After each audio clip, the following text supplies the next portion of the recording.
Quels sont les frais à prévoir lors d'un achat de terrain donc, Alors ça y est, on a acheté son terrain, on est passé chez le notaire, on a sorti donc, comme on dit, le prix net vendeur, les frais d'agence, les frais de notaire, viennent s'ajouter donc derrière les faux frais, hein, donc la viabilité qu'on vient commencer à payer à ce moment-là, puisqu'on commence à payer quand on est propriétaire, on va pas commencer à payer la viabilité alors qu'on n'est même pas sûr d'être propriétaire. Donc on a des étapes, on attend, hein, on fait faire les devis, mais on paye que quand on l'est. Et ensuite donc frais de viabilité, je pense aux taxes d'aménagement.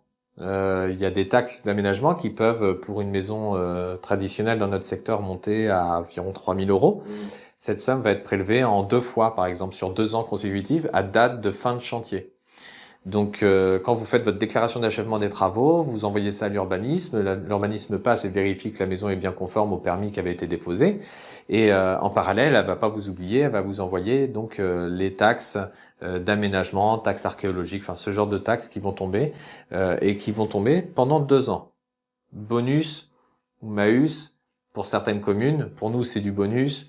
Vous avez en parallèle et encore à ce jour, j'espère le plus longtemps possible, 2 années de taxes foncières d'exonération. C'est une balance entre les deux, mais ça fait partie des frais quand même.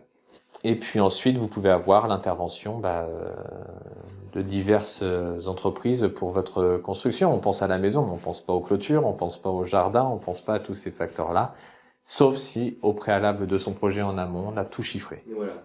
La taxe de raccordement à l'égout aussi, si on est un assainissement collectif. En fait, les coûts vont varier en fonction de la typologie du terrain. On revient un petit peu sur un aspect qu'on a évoqué tout à l'heure. Si on achète un terrain, il n'est pas viabilisé, on met le tout à l'égout, d'accord? Mais si le tout à l'égout passe, mais il n'y a pas d'antenne sur le devant de ce terrain, mais il faut créer l'antenne. Donc forcément, il y a un coût. Et puis à cela va s'ajouter la taxe qui correspond à l'assainissement. Si on fait un assainissement autonome, il y a une étude filière à faire. Il y a la pose de l'assainissement, et après, on n'a pas forcément la taxe de raccordement à payer, puisqu'on n'est pas raccordé. Donc, enfin voilà, on a ces taxes-là, on a ces sommes-là. J'ai tendance à dire à un acquéreur que quand il me dit « je préfère acheter un terrain, je paye moins de frais de notaire », j'ai envie de lui dire, en prenant le recul, ça sera la même chose au final.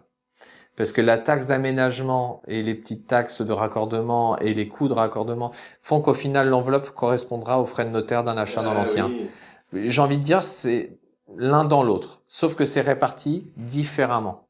Mais dans l'enveloppe, on est quasiment sur un terrain standard, on est sur des similitudes.